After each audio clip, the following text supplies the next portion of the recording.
Derma ಅಥವಾ cream base exact shade ಜೊತೆಗೆ ಹೋಗಬೇಕು. ಒಂದು ಶೇಡ್ ಲೈಟು ಅಥವಾ ಒಂದು ಶೇಡ್ ಡಾರ್ಕ್ ಇರಲೇಬಾರ್ದು. ಅವಾಗ ಮಾತ್ರನೇ ಎಕ್ಸಾಕ್ಟ್ ಶೇಡ್ ಯೂಸ್ ಮಾಡಿದ್ರೆ ಮಾತ್ರನೇ ಸ್ಕಿನ್ ಲಿಫ್ಟ್ ಆಗೋದು. 4 ಶೇಡ್ ತೊಗೊಂಡಿದ್ದೀನಿ, ಯಾವ ಶೇಡ್ ಅವ್ರಿಗೆ ಕರೆಕ್ಟ್ ಇದೆ ಅಂತ. ಆಮೇಲೆ ಯಾವಾಗಲೂ ಅಷ್ಟೇ ಇಲ್ಲೆಲ್ಲೂ ಚೆಕ್ ಮಾಡಬಾರ್ದು. So this is called sun kissed area ಅಂತ ಹೇಳ್ತೀವಿ. ಸೊ ಡೈರೆಕ್ಟಾಗಿ ಸನ್ ಬೀಳೋಂಥ ಏರಿಯಾ ಇಲ್ಲಿ ಯಾವತ್ತೂ ಚೆಕ್ ಮಾಡಬಾರ್ದು. ಯಾವಾಗಲೂ ಈ ಜಾ ಲೈನಲ್ಲೇ ಚೆಕ್ ಮಾಡಬೇಕು. ನೀವು ಕರೆಕ್ಟ್ ಇದೆಯಾ? ಇಲ್ಲ. ಕರೆಕ್ಟ್ ಇದೆಯಾ? ಕರೆಕ್ಟ್ ಇದೆಯಾ? ಇನ್ನೂ ಇಲ್ಲ.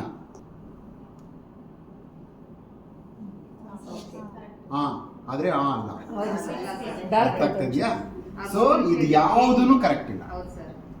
ಓಕೆನಾ? ಸೊ ಇಲ್ಲೆಲ್ಲೋ ಒಂದ್ ಕಡೆ ನಮಗೆ ಅವ್ರ ಎಕ್ಸಾಕ್ಟ್ ಶೇಡ್ ಇದೆ. ಆ ಎಕ್ಸಾಕ್ಟ್ ಶೇಡ್ನ ಕಂಡುಹಿಡಿದು ಪರ್ಫೆಕ್ಟ್ ಆಗಿ ಮಾಡಿದ್ರೆ ಮಾತ್ರನೇ ಮೇಕಪ್ ಲಿಫ್ಟ್ ಆಗೋದು. ಕ್ಲಿಯರಾ? ಈಗ ಅದು ಎಕ್ಸಾಕ್ಟ್ ಶೇಡ್ನ ನಾನು ಮಾಡಿ ತೋರಿಸ್ತೀನಿ. ಮ್ಯಾಜಿಕ್. ಸೊ ಈಗ ಈ ಶೇಡ್ನ ಸ್ವಲ್ಪ ತಗೊಳ್ಳೋಣ. ಇದರ ಜೊತೆಗೆ ಐಮ್ ಟೇಕಿಂಗ್. ಸೊ ನೀವು ಎಮಲ್ಸಿಫೈ ಮಾಡದೆ ಪ್ರಾಡಕ್ಟ್ ಹಾಕಿದ್ರಿ ಅಂದರೆ, ಬಿಕಾಸ್ ಅದರಲ್ಲಿ ವ್ಯಾಕ್ಸ್ ಬೇಸ್ ಆಗಿರೋದ್ರಿಂದ ಅದು ನಿಮಗೆ ತಿಕ್ಕಾಗಿ ಹಾಗೆ ಇರುತ್ತೆ. ಅದನ್ನು ನೀವು ಮಾಡ್ಕೊಳ್ಳದೆ ಹಾಗೆ ಯಾವತ್ತೂ ಯೂಸ್ ಮಾಡಬಾರ್ದು. ಈಗ ನೋಡಿ ಸ್ಕಿನ್ಗೆ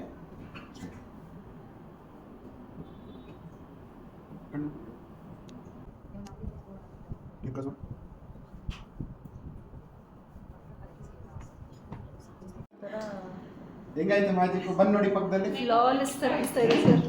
ಸ್ಕಿನ್ ನೋಡಿ, ಫ್ಲಾಲೆಸ್. See the flawless.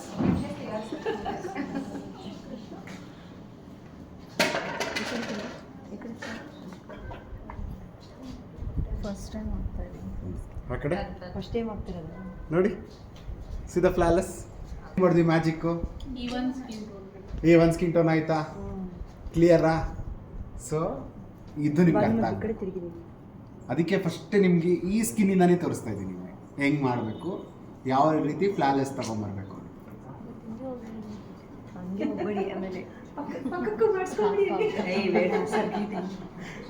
ನೋಡಿ ಹೆಂಗೆ ಕಾಣುತ್ತೆ,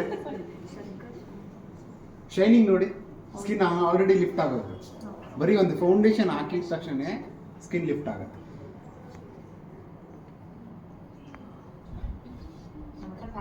ಡೈರೆಕ್ಟ್ ಆಗ್ತಾ ಇದೆ, ಮಿಕ್ಸ್ ಮಾಡೋ ಟೆಕ್ನಿಕ್ ಗೊತ್ತಿಲ್ಲ, ಮಾಡಿಲ್ಲ. ಸ್ವಲ್ಪ ಮಾಡ್ಕೊಂಡು